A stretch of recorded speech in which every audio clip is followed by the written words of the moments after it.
പൊന്നാനി താലൂക്ക് ആശുപത്രിയിൽ പുതിയ cath lab വരുന്നു. സർക്കാർ ബജറ്റിൽ 2 കോടി രൂപയാണ് അനുവദിച്ചത്.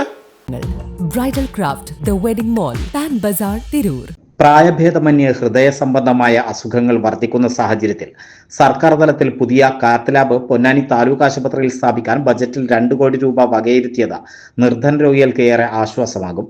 നിലവിൽ ഹൃദയ സംബന്ധമായ അസുഖ നിർണയത്തിനും ചികിത്സയ്ക്കും സ്വകാര്യ ആശുപത്രികളെ ആശ്രയിക്കേണ്ട സ്ഥിതിയാണ്.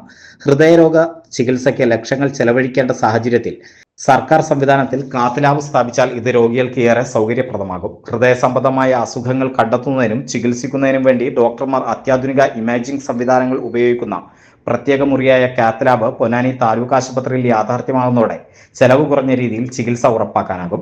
വലിയ ശസ്ത്രക്രിയകൾ ഒഴിവാക്കി കത്തീറ്റർ എന്ന നേർത്ത ട്യൂബ് ഉപയോഗിച്ചുള്ള പ്രധാന ചികിത്സകളും നടത്താൻ കഴിയും. അതേസമയം കിഫ്ബി പദ്ധതിയിൽ ഉൾപ്പെടുത്തി 13 കോടി ചെലവിൽ 4 നിലകളിൽ പുതിയ ബ്ലോക്ക് കെട്ടിട നിർമ്മാണവും നടക്കുന്നുണ്ട്. താഴത്തെ നിലയിൽ casualty, trauma care, observation ward, emergency department എന്നിവയും മുകളിലത്തെ നിലകളിലായി ICU, operation theatre, dental department, x-ray unit എന്നിവയും ഉൾപ്പെടുത്തിയിട്ടുണ്ട്. കാത്ത് ലാബും പുതിയ കെട്ടിടവും വരുന്നതോടെ ആശുപത്രിയിലെ പരിമിതികൾക്ക് പരിഹാരമാകുമെന്നാണ് പ്രതീക്ഷ.